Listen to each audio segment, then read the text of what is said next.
Hello, everyone. Welcome back to the Creative Differences Podcast, your one-stop shop for movie reviews, Throwback Thursdays, Fancast Fridays, and a number of other pop culture-related items. I'm Dallas, and I'm sorry about the late review, but we here now. This movie came out like a week ago, but hey, don't worry about that. About a week ago. All right. Welcome to Boys Night. Hey! Because Demi and Gaby ain't here because they're off doing whatever they do. But I'm Colin, and this is gonna be fun. It's gonna be fun. It's gonna be a fun one. Yes, Demi sounds like Macy Gray, and Gaby sounds like an AOL startup. So you're not wrong, but damn. Yeah. I'm trying to say goodbye. I try to say goodbye, but I smoke. Honestly, they should use her in those smoking commercials that are like, you think smoking is cool, but actually use Macy Gray. Immediately off the rails. I love it.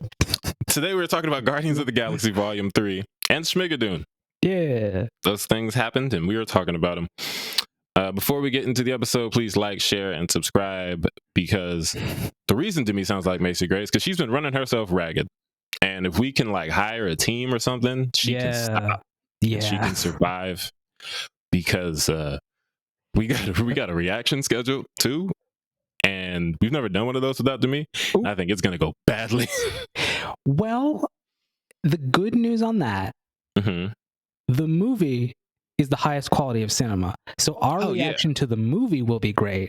The end product of the podcast... That's the thing. I think reacting to the movie is going to go fine. That always does. But, actually getting it recorded and making sure y'all can see it.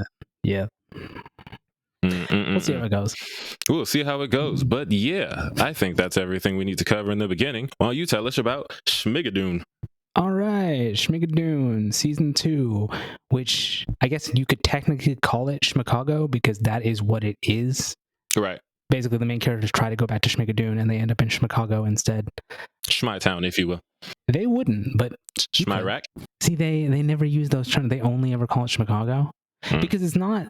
It's Schmicago in the sense of like Chicago the musical. So it's like sort of... Not the city. 1920s. I don't know when that is, but that whole time period. Yeah. But anyway, the important thing to know is it fucking slaps. Oh, nice. Like Schmigadoon Season 1, I liked a lot, but that style of musical, kind of closer to like, I want to say like Sound of Music, is cool. But Schmicago, they were doing Chicago. They were doing like Sweeney Todd, and that was more stuff I was into. Okay. So this whole season, I was just like, it was doing that whole like not like noir detective, but that sort of vibe, right? Of like the city is dirty, and like people are wearing pinstripe suits, and someone might pull out a Tommy gun at any point. No one does, unfortunately, but they could.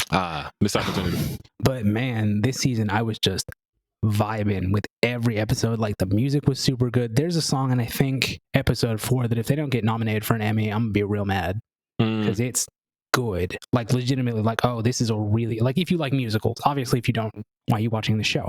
But if you do, like, this song is it was so good. And they like, I don't even want to say parody, they just basically did their version of Sweeney Todd super well. Oh, nice. Like, did the Emmys have a song category, or is it just like best musical? Question. I don't know. They might just be nominated for like comedy and that's it, or actors or something, but I don't know that they do. I don't know. Could they get a Grammy? Can you get a Grammy for a song that's made for a TV show? It's all music, right? It's funny because Demi and Gaby are both into award shows. And they're not here. Probably. So when Demi's editing this, she's going to be yelling at us, knowing we can't hear her, what the answers to these questions are. Yeah. And then she's going to get in the group chat. Well, hopefully she's not yelling, because that'll just destroy her already ruined throat. Hey! Fair. Anyway, I feel like Schmigadoon, like, season 1 is very much like, I mean, you got to be into musicals to like the show anyway, right? But there's such different things. And I think that's something that Demi and I have talked about that's really exciting, is that with the first season and the second season, they're doing different, like, eras of musicals. So if the show keeps going, what's going to come next? Right, we could get like Schmin the Heights, Schmamilton. Exactly, right. We don't know. Play. I hope they don't go with that one. I really hope they don't go with that one, because it's already, the main characters are already a mixed race couple. So then if you, oh, that's perfect. You got to do it. No, you don't. No, you don't. Yeah, like I'm really interested. Like I want to see them do like Les Mis or something. Right. It wouldn't make a lot of sense because they'd be going back in time, but they could make that work. Whatever. Yeah, they could do whatever they want. Yeah, but it's definitely right. You have to like musicals to like it. But if you like musicals, I think it's a really, really great show that is a musical, and some of the music is legitimately like, okay, they got some bops. Nice. Whether you care about what they're actually singing about or not, like, no, the music and it's just bops. The only complaint I have is it's only 6 episodes per season. And that's so really short. It goes by really fast. Like I saw episode 5 and then, Apple TV, it says like, next episode will be released on this day. And it was like the finale. And I was like, oh. But it felt like you were setting stuff up in this episode. So that kind of, the plot can feel a bit rushed, I will say, because when you only have 6 episodes, you have to wrap everything up, and they'll be putting stuff in episode 5 that's like, no, that feels like a setup for something. Are the episodes an hour? Half an hour. Half an hour, 6 episodes? They might not, and they might not even be half an hour. They might be that sort of, 24 or 25. Yeah. So I wish it had more time to spend in the world and with the characters and with the plot. But for what it is, I do think it's great. Nice. Yeah. Nice. I love that for you musical people. All right. Talk to me about animals. Yes. And other stuff too, but everybody was talking about like, oh my God, if you love animals, this movie is going to hurt.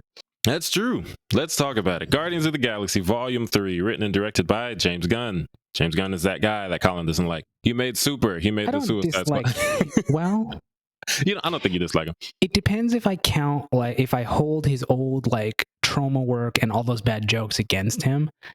It depends. Anyway, go ahead. Fair. But, his content isn't your vibe.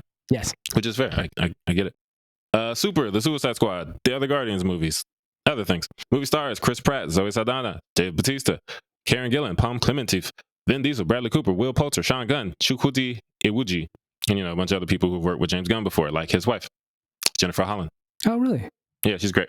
That's cool. IMDb summary: still reeling from the loss of Gamora, Peter Quill rallies his team to defend the universe and one of their own, a mission that could mean the end of the Guardians if not successful. Okay. Yeah, that's that. All right, first things first. Very dope movie. James Gunn did it again. Great trilogy. Okay. I'm rocking with it. It's sad. It's just... Okay. It kind of seemed like it was going to be from the trailers and stuff. People have been saying that, like, it's a PETA ad and da-da-da-da-da-da. It's a lot of... Oh, it's not that. I can tell. I didn't see the movie, and I can tell you it's not that bad. PETA ads are garbage. PETA ads are like, yo, let's just throw blood on something and call it a day. Anyway. Yeah, it's not just like Gamora butt ass saying, I'd rather go naked than wear fur. Yeah. Which, hey, that would draw an a crowd. idea. That would draw a crowd. It's good. It's mostly Rocket's story. Okay. So we get, little baby raccoon Rocket in the cage.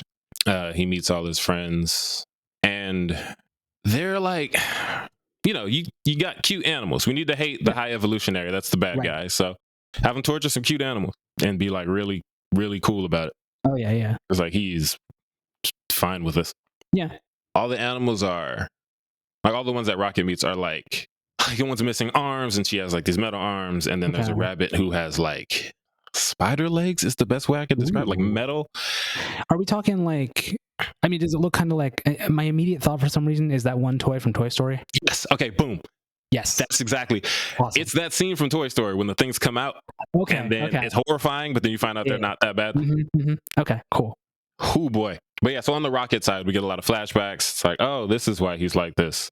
He had a horrible, horrible life. Meanwhile, we got the rest of the team. Yeah.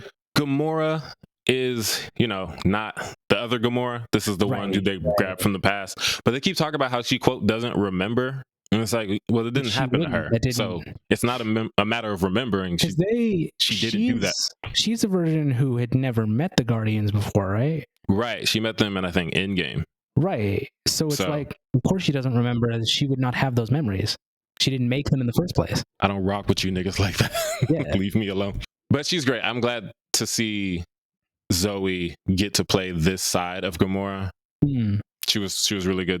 Okay. Drax, I realized the thing about Drax that kind of bothers me And I talk about this a lot. I probably talked about it in our reaction to Guardians 2. Stay tuned for that. They did that thing where a character's really funny in the first movie, and then they just crank it up to 11. Oh, yeah. If we've been watching Guardians things, we know there's this dynamic between Drax and Mantis where they kind of have this like... It's like a will they, won't they, but it's also weird. I feel like it's more platonic than that. It's just a really like close relationship, which I dig. And there's a point when Mantis is kind of like yelling at people about how Drax may be stupid, but at least he doesn't hate himself, basically. Like, you know, he's nice, he blah, blah, blah. And then I was like, that's what it is. Drax is stupid now. In the first movie, Drax isn't stupid. The reason he doesn't understand things is because they talk about how he takes things literally. He doesn't get idioms, stuff like that. Right. So he says things that sound silly, like Rocket says, "Items are going to go over her head." He says, "Nothing will go over my head. I'll catch it." And it's like, ha, you took that literally. But he's not stupid. In Guardians 2 and going forward, Drax is dumb. And I don't love that. But Batista's a great actor, and they do give him funny things to do. But I was like, that's what it is. He's dumb now. Speaking of dumb, Adam Warlock is in this movie. Okay. And that's a great intro to that. All right. Yeah. People are waiting for that. It's interesting because Adam Warlock, if you're like really into Marvel, like read the comics, know where the characters come from, blah, blah, blah. Like a level past where I am now. Right. You hear about Adam Warlock and you're like, oh, snap, that's going to be the dude. Like, he beat up Thanos. He's that nigga. Like instrumental in the Infinity. Yeah. Something, Infinity whatever comics. I don't know if it was War, whatever they called it. Infinity Gauntlet. Yeah, Infinity Gauntlet, maybe, I don't know. Yeah. But he's just kind of around in this one. Okay. Aisha made him, right? Aisha made him, so he sees her as a mom. Okay, cool. Makes sense. But he has this kind of childlike quality to him that they explain as they pulled him out of the cocoon too early. Well, they do that a lot with like I don't want to say test tube babies, but the super test tube babies. So like there's a lot of that. Oh, yeah. Like the super boys and all that stuff. Yeah. But, you know, it's a comedy, except for when it's depressing. So they're just going to do a lot of goofy stuff with him. Like, he's fine, but I think I like him because I like Will Poulter and I like James Gunn's writing, so they did it well. But it just feels like he doesn't matter as much as I would have expected. And that's an interesting thing because like it feels like, is he going to matter more going forward? Because it feels like he should, given what character he is, but maybe he's just different in the MCU. I don't know. Yeah, it might be he's just a different dude. Like something happens to him that I'm not going to spoil, obviously, but it's a major thing. And I was thinking, oh, we're going to have to see his reaction to that and how that affects him. It doesn't. And I'm going to tell you off mic what the thing is, and you're going to be like, what? Okay. But the rest of the movie happens, and if you told me that thing didn't happen, it really wouldn't change what they do with Adam going forward. So it's like, what are we doing? Oh. So it has a major plot point that doesn't really factor into weird. Yep. Okay. Because it's not a major plot point for the rest of the movie, just for him. Oh, and he doesn't really matter. So it's like, okay, why even do that? Oh. Everything else I love. Like the jokes are great. Action is great. We got I think a couple of my favorite fight scenes from the MCU in this movie. We got another hallway joint, but with the whole team. So yeah, everyone's doing what they do well. I'm really happy to see Star-Lord be competent and not just silly. Like there's a point when they have, they do a couple fetch quests and all that stuff. And there's a point when they have to set up these things. And they're having an argument, but while they're doing it, Star-Lord is going around and just like setting up everything he needs to set up. And it's like second nature to him because he's actually good at his job. And I was like, yes, Guardians, guard that, nigga. It's great. Man, that hallway fight is so dope. Nice. And I think, is it set to No Sleep Till Brooklyn? I think it's No Sleep Till Brooklyn. Oh, okay. Which, he likes his old school music. Nebula has officially become the MCU Zuko, and I love that, considering where she started to where she is now. Oh, yeah. Wow. That's a really apt. She even has she's been in her eyes. She got scars. Her dad sucks. She got daddy issues. The dad did it to her. Her dad did it to her. If she said like, something about getting her honor, that would fit for her. Oh, 100%. I'm waiting for. Does she stand in like a lightning storm and tell her like, "Give me all you got. You never held back before." Maybe we're not there yet, but we're not there yet. We're not there yet. She has to change her hairstyle. She has to get hair. Change her hairstyle. Yeah. We got plans. But yeah, she's great. I love Nebula. there's a line that she has, and it kind of goes to show how far she's come, like as part of this family, basically. Something happens to Rocket, and basically they're trying to fix him.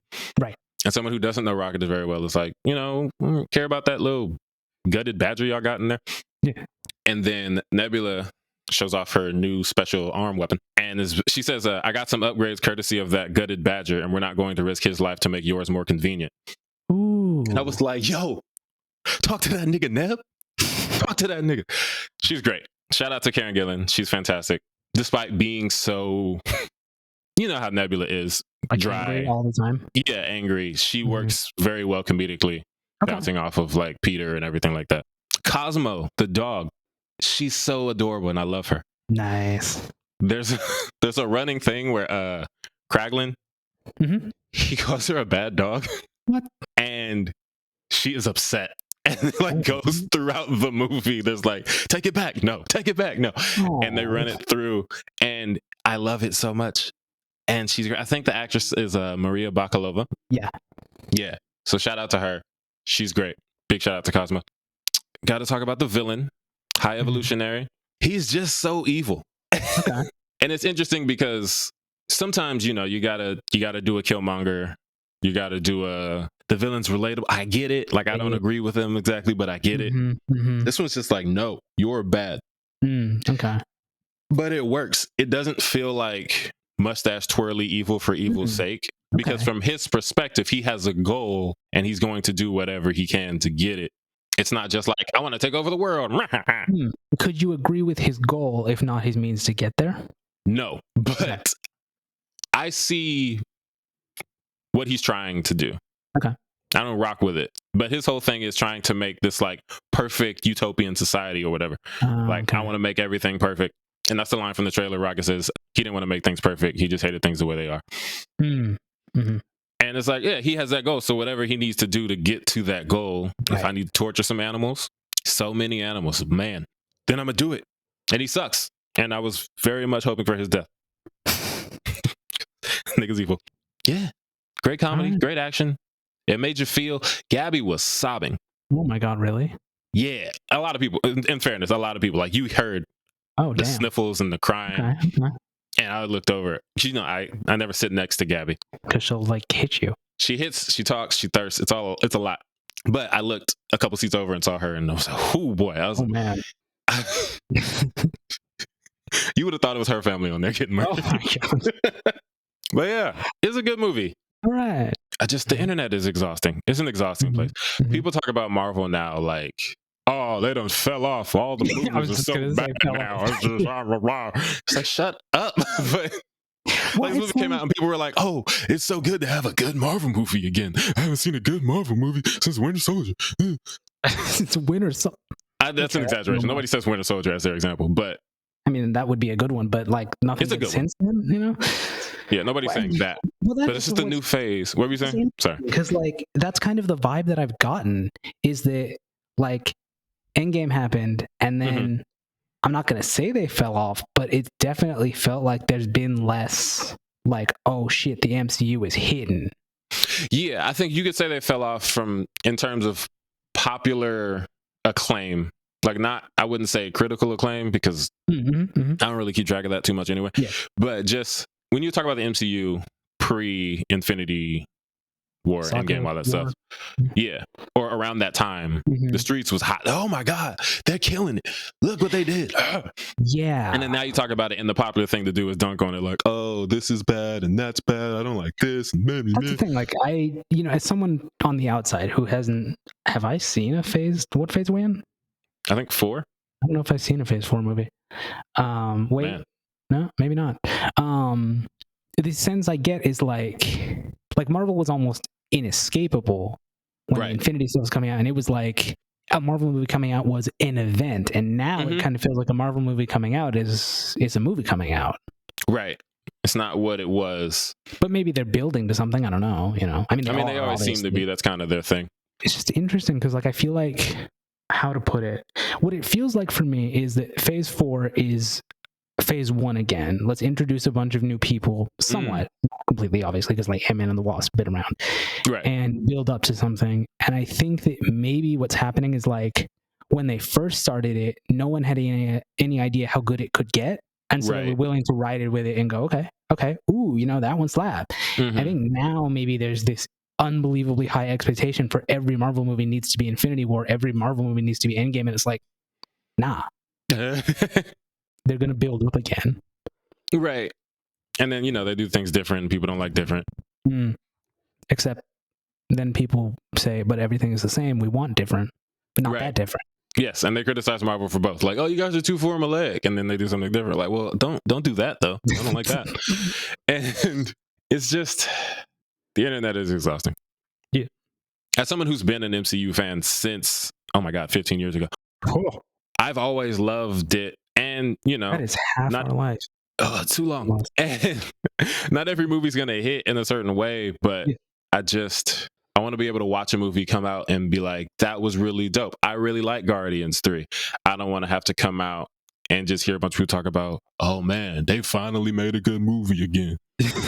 Look, they should just let James Gunn take over the company. Oh, he went to DC. We're never gonna get a good Marvel movie again. You know, tell us DC. Like, shut up. I see it also, like, I feel like people invest too much of themselves into the MCU. Like, they do. It's a series of movies and other stuff too, and they're cool. They're not reinventing cinema as we know it. Like, it's okay. It's okay. This one doesn't have to be the best movie you've ever seen. It's fine. But yeah, shout out James Gunn. He definitely has one of the best trilogies in the MCU. My favorite is Spider-Man. Am I biased because Spider-Man's been my favorite since I was a kid? Yeah. So what? That's okay. Movies are subjective. Fight me. All right, that's Guardians. We did it. Hey. I'm sure someone out there is disappointed with my analysis. I don't care. Yeah. All right. We have a 10-minute take. Hey. Oh, and it's you. Oh, it's perfect. Me. Oh, let's do it. What is it? What we talking? Bruh. Oh my god, I'm so excited because you said the intro slaps, and I was like, "What is it?" You know what this is. Tell me. You know what this is. Do I have to tell you? You have to tell me. I can't remember the list because I don't. Here's the thing. I don't want to guess. And shows ever created. I don't want to guess and be wrong. Fresh Prince. Oh my god! Yeah. Fresh Prince. Oh my god! Yeah. If there was ever a time for me and you to just hone in. Yo, like it. See, the problem with 10-minute takes, right, is I do them, and it's like, even if I'm interested in the thing, it's like, well, I'm watching a bunch of other stuff. I got games to play. I got this to do. So like, when am I gonna? Fresh Prince fucking slaps. Yes. Like, oh my god, you made me the happiest girl in the world. My aversion to like either laugh track or live studio audience, that sort of what sounds like canned laughter. I hate that. But like, Fresh Prince is fucking funny. It is. Like, I watched technically about half the episode because I included the intro. I sort of didn't count that as the 10 minutes because it's a decently long intro. You know? Okay. That song is like over a minute long or something. So, you know, when I only got 10. And it's longer in the beginning. That's what I was wondering as I was listening to it. Like, wait, was that verse? I don't remember that one. So the verse everybody knows is the shorter version. And then when the show first started, there's even more story in it. Okay. I'm so happy. I will say, like, I was really, I don't want to say impressed, but it was really cool that the first episode has the intro, and then the first episode picks up immediately from where that intro ends. Yes. With him knocking on the door. Knocking on the door. That is how the show starts. Yeah. And storytelling. Like, it's so funny. I'm so glad. It feels naturally funny. Nice. Like, even with a laugh, because that's the thing about like laugh tracks for me, is that sometimes I feel like, a lot of the time I feel like it's like, oh, you didn't know this was funny? Here's a laugh track so you know it was funny. But there was stuff in the episode I was like, oh no, that was legit. That was real good. Like, I mean, I can go through. So he shows up at the house, and he meets Jeffrey, mistakes him for Uncle Phil, and Jeffrey's like, nah, I'm the butler. And he's like, the fuck? They got a butler? He didn't say that, but that's, you know. And then he meets Aunt Viv the First, I guess. Yes, Aunt Viv the First. He gets replaced. She does. And Uncle Phil. And Uncle Phil's like, who is this boy wearing neon and saying slang in my house? And I can't remember. So they have 2 daughters. Is that? Yes, Hillary and Ashley. Hillary's the old light-skinned one, and Ashley's the young one. Okay, yeah, Hillary comes in like, yo, I need $300. I need a new hat. And that exchange, it was so simple, but it was like, I need a new hat. What for? And Will goes, oh, probably for her head. And it's like, that shit's hilarious. It's very simple. It's so simple. Great joke. And then, let's see. Will, I think he goes to his room. He talks to Ash a bit about how she tried out for chorus. She made him a picture, and then she tried out for chorus, and she didn't get in. And so he was like, yo, you should try rapping. Because then if you don't know the words, you can just kind of make it up. And so they do that like improv rap, and it's kind of fire. It is, and it's adorable. It's a little, why is this child so eager to kill this woman? Like, all of her lines are like, except for the last one, she's like, I want to kill this woman. I want to kill this woman. I'm like, the sword, like, whoa. Jesus, you want to kill her. But there's that. And then I think Carlton, I think Phil comes in to be like, yo, you're going to a fancy dinner. And Will's like, all right, I ain't been to any of those, fuck. And then Carlton comes in and Will just roast that man, comes for his entire life. Like, they're talking about the suits, and Carlton says like, oh man, because people used to say they were twins. And he's like, oh man, people won't think we're twins, but they might think we're brothers. And Will's like, no one's going to think you're a brother. Like, goddamn. Yeah. Goddamn. Just a lot. Just going at him. I mean, I get it, because it's Carlton's whole vibe. It's very like country club, but. Yeah. It's just like, dang, bro. Right? You know each other like that. I know. Well, I guess they do, but they don't. That's the thing, is like, they know each other, but it feels like he's meeting them. Well, yeah, also because when Carlton comes in, Will goes, who is he? Like, you forgot who he was. Yeah. It was like, oh, guess who's here? And Will's like, who? Exactly. Sorry to this man. All right, sorry to this man.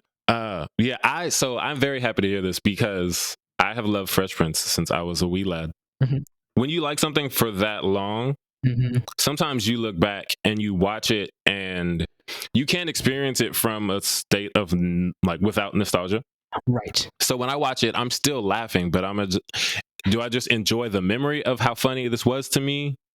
Or does it actually, you know what's coming? Right. Or does it actually hold up? Like, I watch it and I'm like, yes, this is still hilarious to me, but I do know all these lines by heart. Right. So hearing you being someone who hasn't watched it and then watching it now in 2023 and still liking it, I'm like, yes, it's good. It's still great. I'm so happy. Yeah, love that. It's also weird because I know, rich people can do anything they want in terms of like making sure they don't age, but Will Smith looked exactly the same. It's like, I get that that's a young Will Smith, but you could tell me that was Will Smith and they de-aged him, and I'd be like, yeah, sure. Or you could just tell me that was Will Smith now, and I'd be like, yeah, sure. The man is aging well. He is.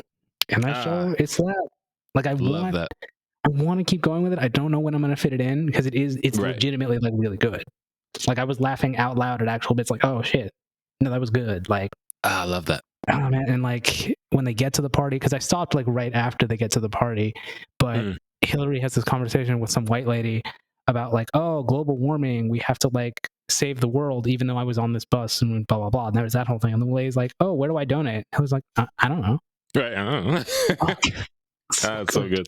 I'm so happy. This makes me so happy. I love this for you. I love this for me. And I want you to keep going, but that show was a commitment. There's like 6 seasons.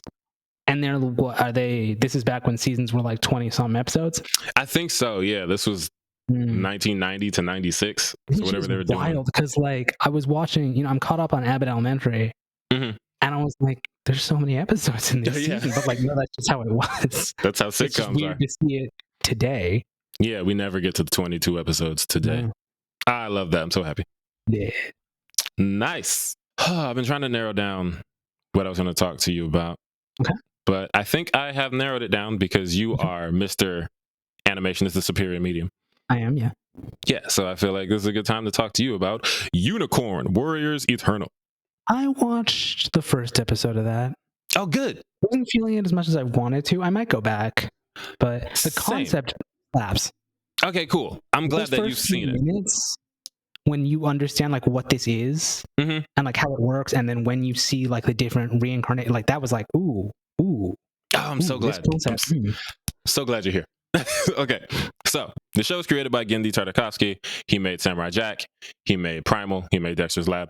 Powerpuff Girls was him too, or was it? No, that's Craig McCracken. Yes, Craig McCracken. Yeah, I love Genndy. I love his work. Dude slaps. It stars Hazel Dupe, Damari Hunte, and Tom Milligan. Also, Grey Delisle is running around in there because she always is. Yep. The IMDb summary is like a whole paragraph, but I don't need to read that to you. No, you don't. I sure don't.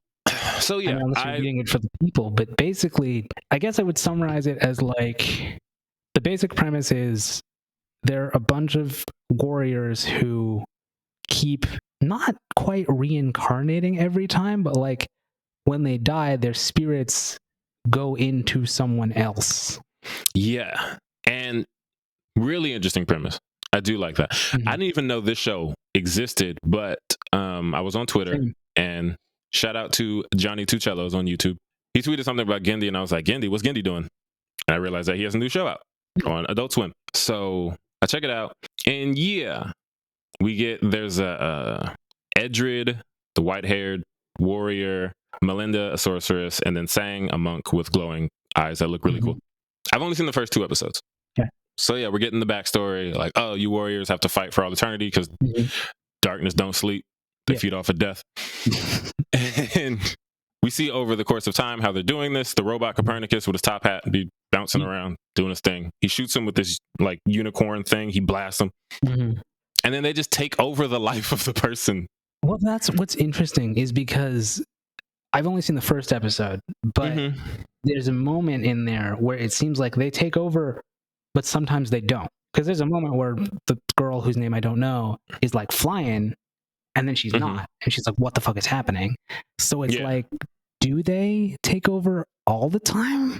Or so, Melinda is the OG soul, and then Emma is the woman that she takes over.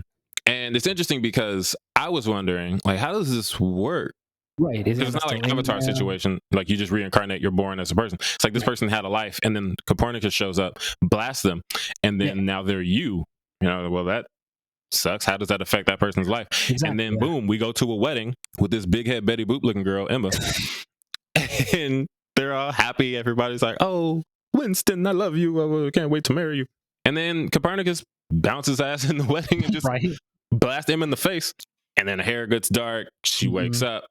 Like Melinda's there. She's flying. They're like, Emma. She's like, do I look? So I'm like, okay, she's Melinda now. But then she kind of struggles with it. Like Emma's still in there. Yeah. And the summary on IMDb, there is a sentence. It says, when the reawakening of our heroes comes too early, they find themselves in the bodies of teenagers. Which, wait, so it was like always supposed to be Emma, but not then? Like later? Maybe she's not supposed to be there yet. Like maybe there's something about her being so young that it doesn't take. I don't know. Yeah. Okay. And that's the thing is like the show, I feel like we're still in this phase of kind of showing you what you're gonna get, but not fully giving it to you yet. So I don't know how I feel about it yet. Okay.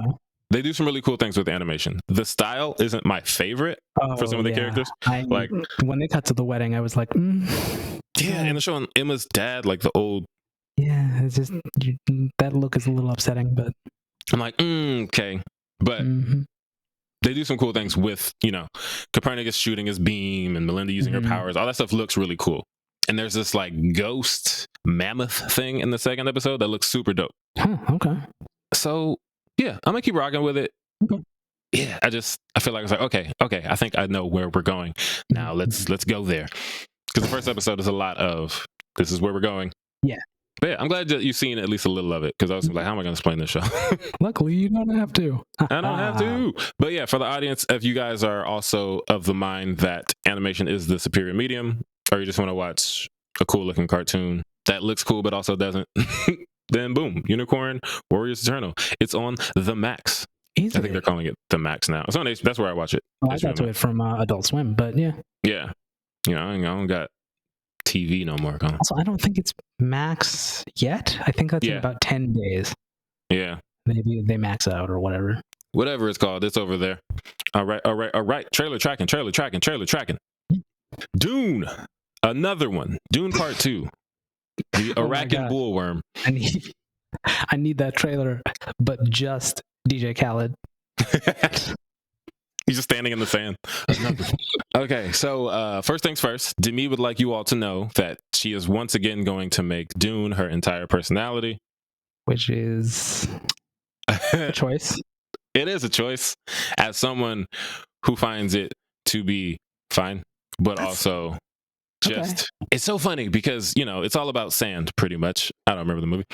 I mean, honestly, yeah. Yeah, and like the Sandman being a metaphor for sleep, so apt. Yo, because I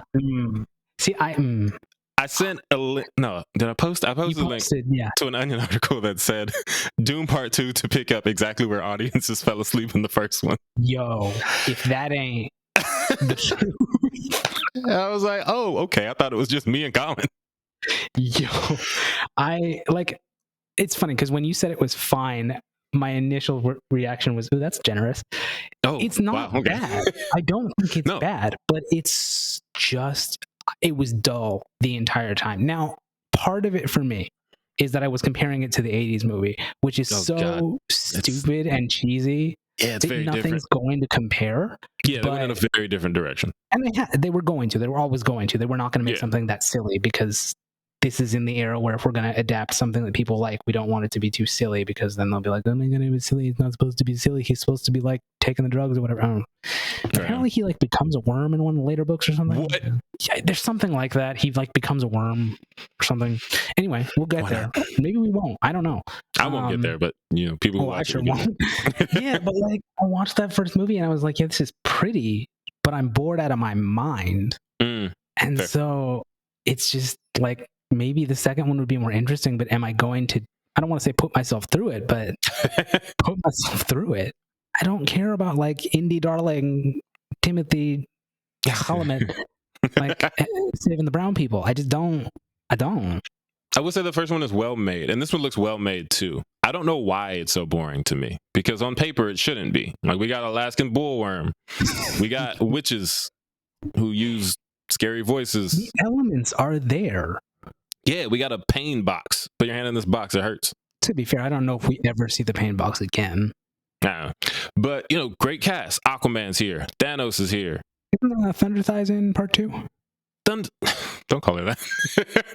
Why not? Yeah. She's Thunderbolt. She has thighs. She is a Thunderbolt. Oh, wow, look at that. Yes, Florence Pugh. She's in Part 2. And I like her. She's great. Mm-hmm. I don't know if we're going to see the thighs. And so this doesn't sound like two weird dudes talking about this woman's thighs. Yes. The reason we have that running joke is because Gaby is obsessed with Florence Pugh and her thighs. Yes. And it's okay, because Gaby is a woman. Moving forward. But yeah, I like Zendaya. It looks like a good movie. It looks like a well-made movie. I just don't care. That's exactly what it is. It's like, and it's so weird to me. I feel like I should care because there's so many elements of it that are really cool. Like, oh, I'm gonna ride the worm. Like, okay, that does sound awesome. But then I watch this trailer and I'm like, okay, he's just standing on a worm doing something. And it's like, it means something to them. The Fremen love it. But I'm over here like, yeah, okay. He is their Kwanzaa Hanukkah. Bullworm. It really, I can't. Alaskan bullworm is too good. Worm. Like, if you can replace him with Sandy Cheeks, I am there. I will buy a ticket. Let's take Bikini Bottom and push it somewhere else. Yes. Honestly, they already made a better version of this movie. Yeah, the SpongeBob episode is much shorter. Yo, if we get, who's still alive at this point? Josh Brolin? Because I think Aquaman died in the first one. I don't remember. But yeah, if Thanos is like, let's take Arrakis and push it somewhere Aquaman else. Needs to be alive because he is Duncan, Idaho. And if there's a character who's going to say all of that, Duncan, Idaho. I forgot about Duncan, Idaho. What a name. Yeah. Oh man, Dune is it's something. Look, I'm probably gonna watch the first one again.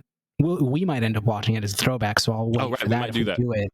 That might be a thing. I want to be into it, and for some reason, I'm just not.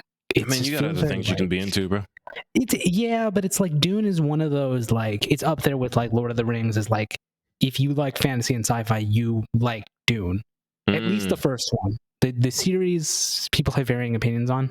Okay. Because like he turns into a worm, and some people don't rock with that. But That's fair. I don't know. Like I watched that trailer and I was like, yeah, okay. What else is coming out? I will tell you, Colin. I'll tell you what else is coming out. Gran Turismo, the movie. Let's talk about this because I had zero interest, and then I saw the trailer, and now I have interest because I didn't know what it was going to be. I thought it was just going to be like, let's race some cars. Me too. Fine. No, this fucking setup of you're a good video game player, so let's put you in a car is incredibly stupid, and I love it. It's like, insane. Oh my god. I have a question for you, Colin. What's up, dog? Because you're my gamer guy. Mm-hmm. Do you play Gran Turismo? I don't tend to play racing games. I'll play like Mario Kart if people want to play that, but I don't tend to do, I feel like Gran Turismo is like the Arby's of video games for me. Because it's always been around. Yeah. I see ads for it. Yeah. It won't go away.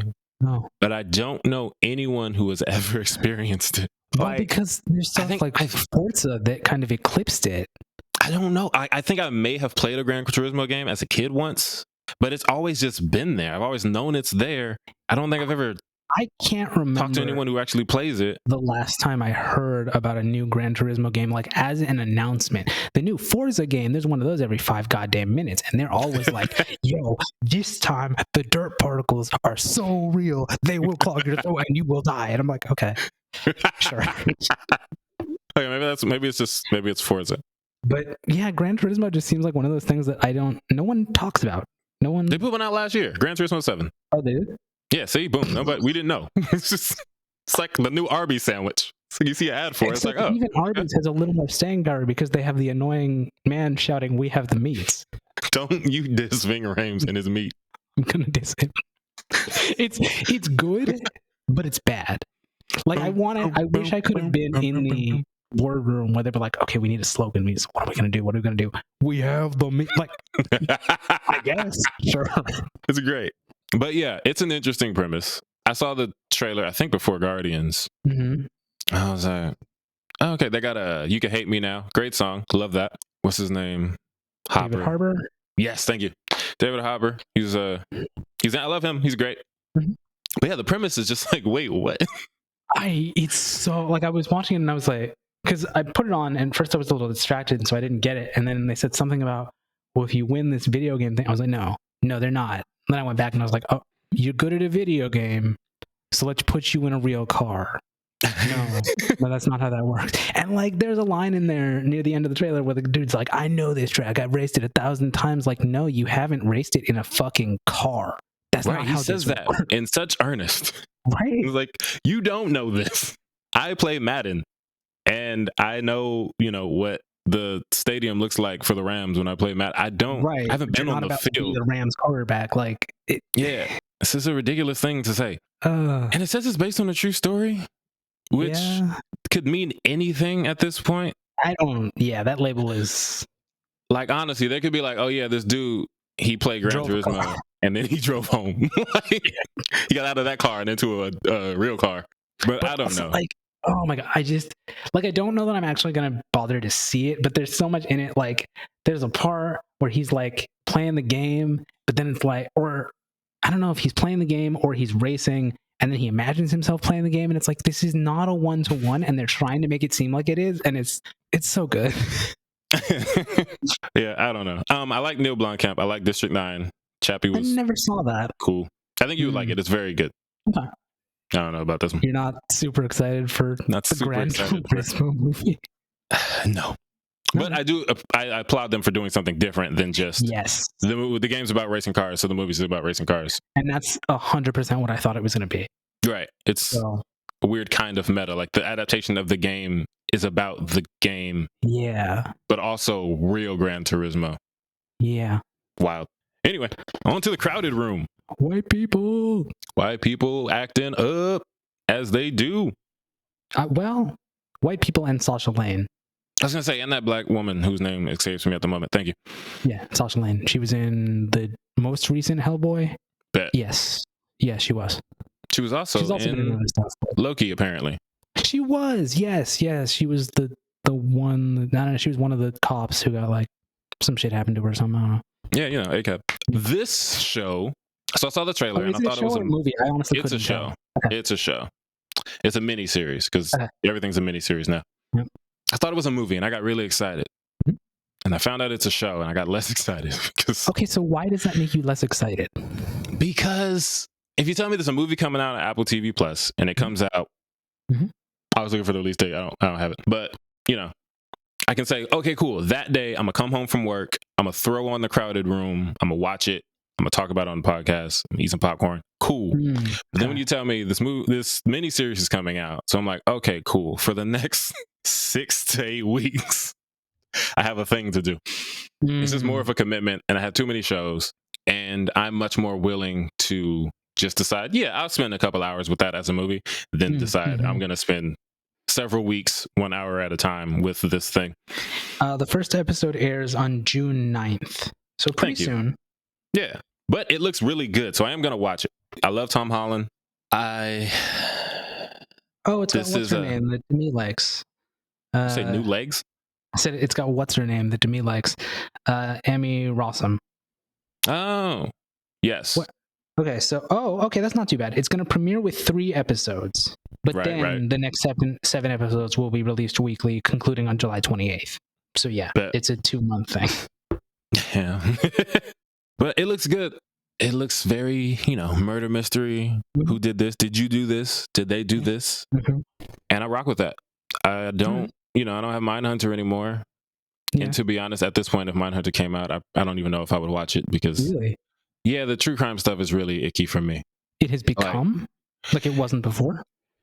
In a different way. Like I feel like when Mindhunter started, it wasn't like, hey, look, this is the people that the Zodiac killer killed.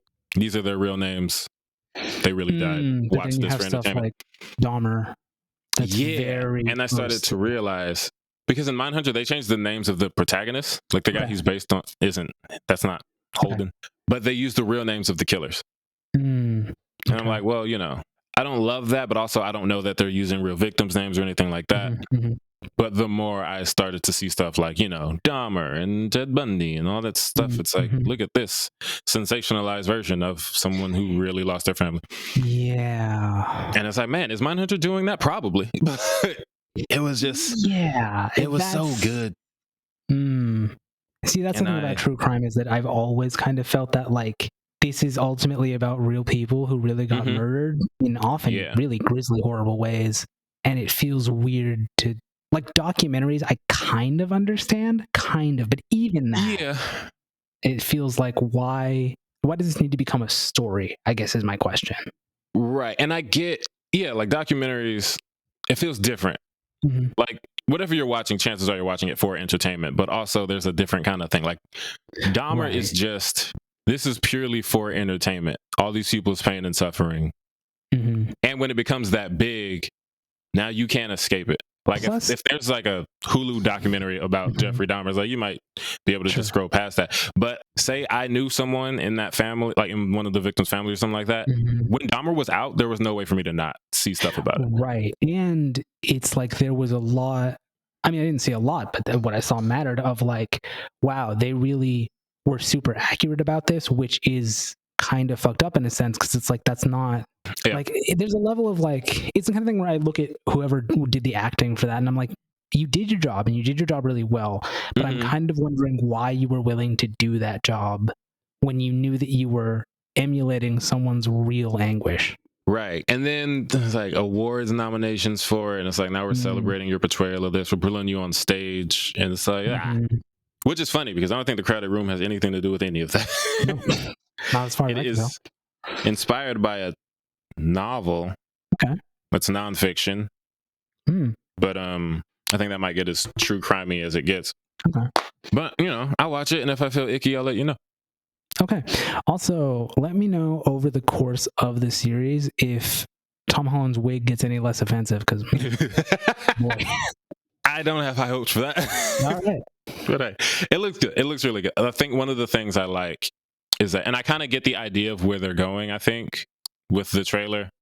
Like when those guys are jumping him and then big bald man comes out of nowhere and starts like backhanding him. And then Amanda Seyfried is like, that didn't seem odd to you that this dude just came out of nowhere? And he was like, oh, I thought maybe I got lucky. And then she says, have you ever been lucky? And then he just says, no. I was like, oh, that's interesting. But I'm guessing this is a it's all in his head situation.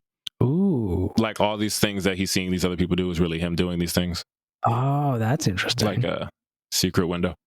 Oh, okay. I don't know why that's the go-to movie. And that could relate to what the lady says later of like, oh, people around you keep disappearing. Mm-hmm.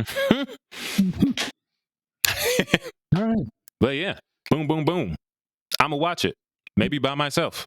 I don't think I know anyone who was going to watch that with me. Gaby might. Gaby with might. you, I don't know. But no, with me, I don't. We don't see each other much. But yeah, those are the trailers. They have been tracked. To me, I'm not sorry for how we handled Dune, but just know that I'm aware of it. Okay. I mean, it's what it was going to be once it was going to be. It's what it was going to be. Yeah. Also, Gaby likes Dune, so let's bring that in as well. Yeah. There is a spectrum of appreciation for the movie on the podcast, just not here today. All right, moving on. Corinne Foxx. She says, stop lying on my daddy name. He is okay.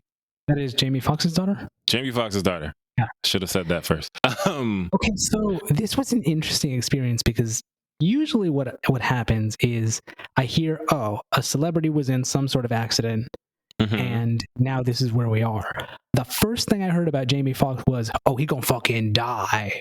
I was like, I didn't even know what happened to this man. Yeah, and I don't know if we ever got an indication of what happened. It was just like, oh, he's had a medical emergency. Yeah. And we're like, oh no. But then sometime later, people on Twitter were tweeting like, oh, the family's preparing for the worst. And I was like, wait, what? And it's interesting because the way that I saw that, I can't remember. I don't want to like put dirt on some publication's name if it's the wrong one, but I'm going to. So let's say it's like Daily Loud or something. Sure. I saw something from them that said the family's preparing for the worst. And then I saw a tweet from someone else saying, why are y'all still getting y'all news from the Daily Loud? And I was thinking, oh, maybe good point. I don't know this publication. Also, might not have been them, might have been someone else. But I thought, I can't just believe random tweets that say this man is dying and his family is sad. Yeah.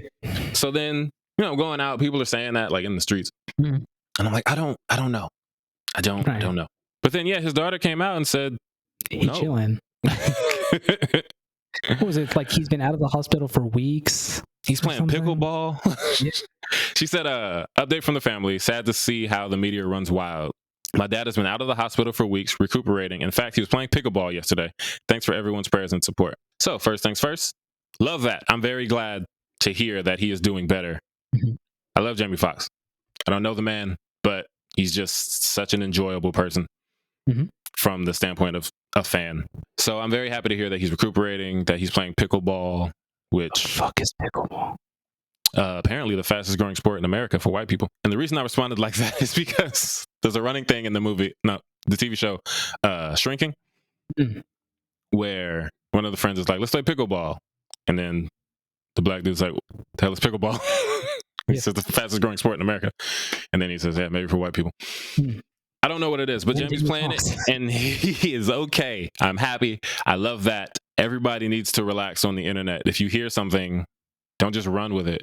Yeah. Because that's how we get rumors that people are dead. Like there are celebrities who have been killed on the internet several times. Oh, yeah. And they're just walking around minding their business. But yeah, I love that. I'm happy. Shout out to Corinne for clearing that up.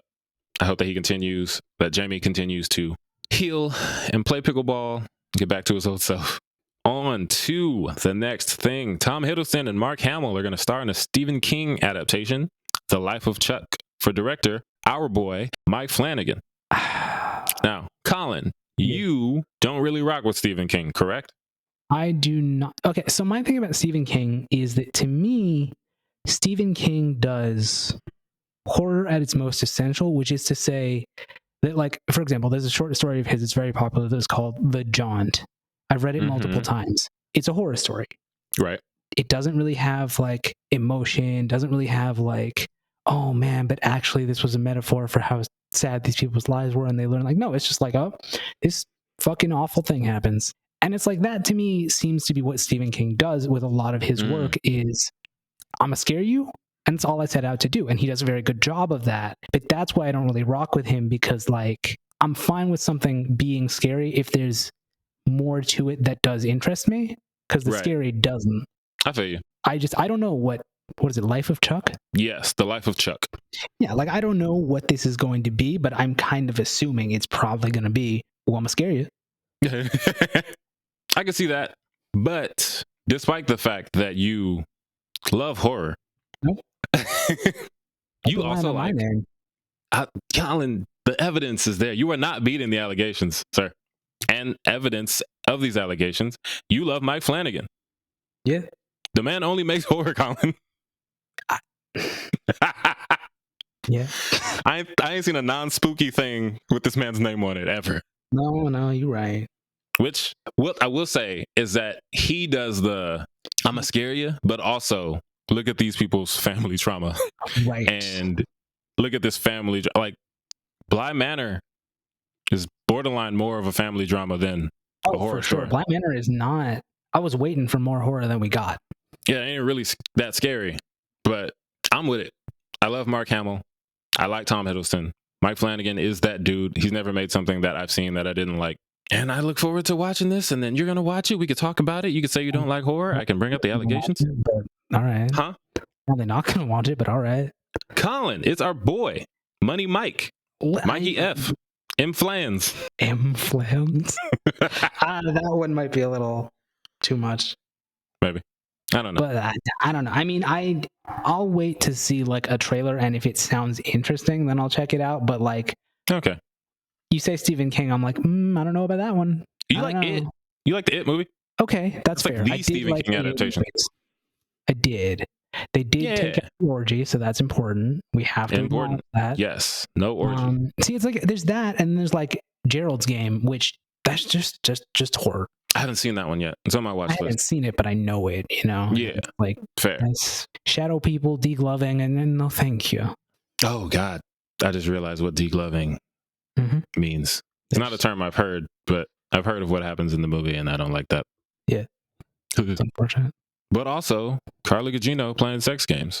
So, that's fun. All right. I just wonder how much of that movie is sex games and how much of it is everything else. Yeah, I would imagine it's like he handcuffs her and it's like, hoo, about to have some sex. And then, nope, everything's scary from here on out. But yeah, I will be watching Mr. Mike, Macabre Mike. That's nice. Fearful Flanagan. Ooh. That's good. That's good. Thank you. All right, so we started with Dune, a thing Demi loves that we don't really care about, and we are finishing with a thing Demi loves that we don't really care about. Fast and Furious. The streets are saying Dwayne Johnson is coming back to Fast and Furious. Okay, I have zero investment in this franchise. I've seen one of these movies. It was for a review. I don't remember anything that happened or anybody who was in it or anything at all. Which one was it? I want to say 7. Okay. Fuck if I know. They're all the same. What I do remember is yesterday, a like 20-second video I watched of The Rock coming for Tyrese's entire life. He just like, because at first I thought like maybe it's fake or something, but like he just comes in like, yo, that album is shit. It's shit. He does say like literal shit. He's like, oh, yeah, a bunch of times. It's disgusting. And I'm like, and now you're going to be in a movie with this man again? I don't know. And then he said some stuff about Vin Diesel too. And it's like, what? Yeah. Did these people want to work with you? So that's the interesting thing. I don't care about these movies, but I like The Rock a great deal. I'm always interested in following his career because I was a huge wrestling fan growing up, and he kind of made his name on being really good at talking crap about people. Okay. But in the storyline, and I feel like he's taking that with him to real life. But he also somehow has this persona of just being this really likable guy. Like, he has the winning smile, he's charming, he's charismatic. With the people he likes, I guess, and to the public. Yeah, and that's the thing, is like someone who has on that, Tyrese. That's the thing though, is that someone with that persona, I don't know how you can go in front of cameras and a mic and just ether this man Tyrese. I mean, that makes perfect sense to me. Of course you can, because it's a persona. But get you talking about something that you really don't like, it's probably unwise to drop that persona, but I guess he's going to do it. Yeah, it's like he's still... Like, you didn't need to. You could have just said, you know what? He's still The Rock I from listened to SmackDown. it. It was cool. Congratulations to Tyrese. All he had to say. Which, you know, beef with people how you want to beef with them. I think it's interesting that people are like, oh, how is he going to do this movie when he said all this stuff about Tyrese? Like, Tyrese isn't directing the movie. He's not even the star of the movie. Tyrese is probably like 5th build in that movie franchise. Also, I mean, they could do... There's a lot they could do. They could do... I guess these two weren't in this scene together, even though they are in this scene together. Like, they could find ways to dance around it so that those two don't have to... So that Tyrese don't start swinging. It's very easy. Like, they could be in different scenes. I mean, there was that whole... They could be in the same scene. Martin Scorsese level analysis of that 30-second clip from Ghosted of like these two running up the stairs and they're not. I saw that. And when I watched the movie, I was like, oh, they're definitely not there together. So you could absolutely do something like that with this. Exactly. They're always in separate cars. Wow. Rock's always on the phone when Tyrese is in the room or vice versa. Like, you can make that work. The Rock is in a tank and Tyrese is in space in a Toyota Camry. Whatever dumb thing they're going to do. Yeah. But the thing is that Vin Diesel, he also had beef with. And that's the interesting thing to me, because a couple years ago, Vin Diesel put out that weird-ass Instagram post. It was like, little brother Dwayne, come home, the kids miss you.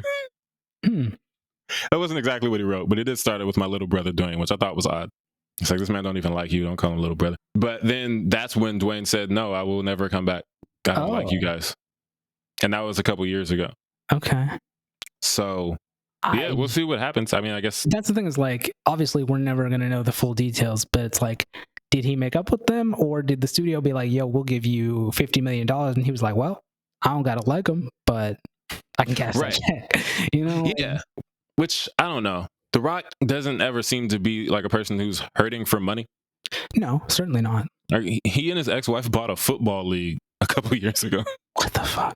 Yeah. And he has a show that's been running consistently for the last few years. He's still doing a bunch of movies. Yeah. So, you know, in the name of positivity, hopefully they all patched it up and they're cool. And he's going to stop dissing Tyrese in the streets and calling Vin Diesel. I hope he doesn't, because that was one of the, like, most intense roasts because it wasn't even like, there was no joking. There was no, like... No.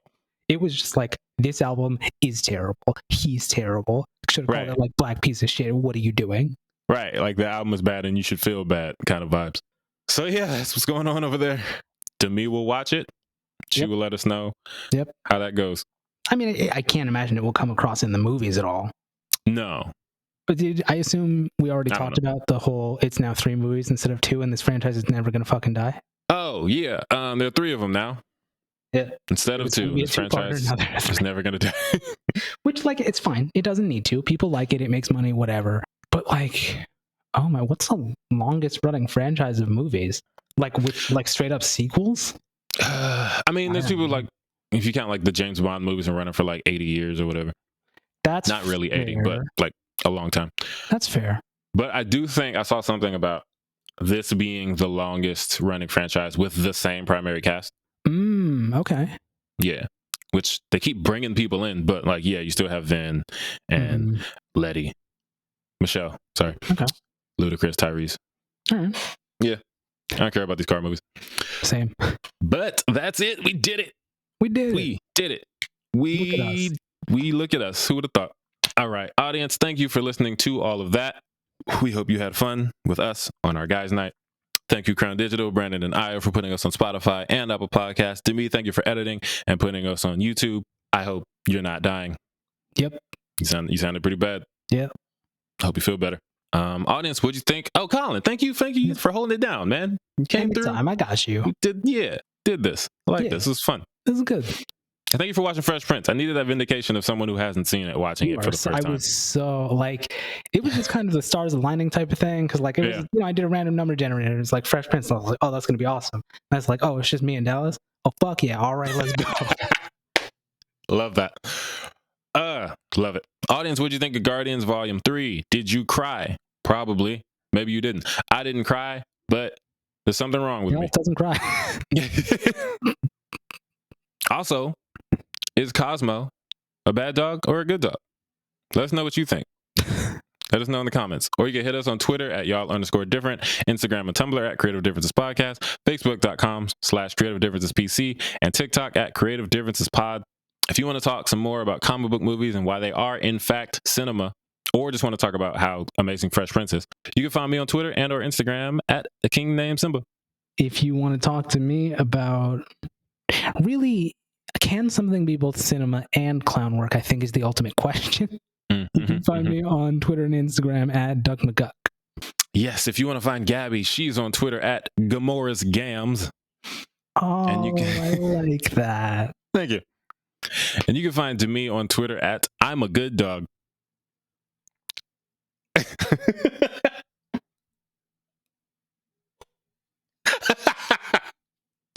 Colin is reacting in silence and awe, it looks like. Boy. All right, it's been different. Bye. Bye. So, Colin. Yeah, what's up? You raised an interesting question. If I had to ask you, what movie do you think encapsulates cinema and clown work? Can I give you a joke answer? I would love that. Joker.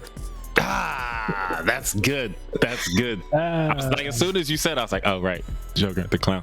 Yeah, I can't beat that. So that's gonna be the answer for the group. There we go.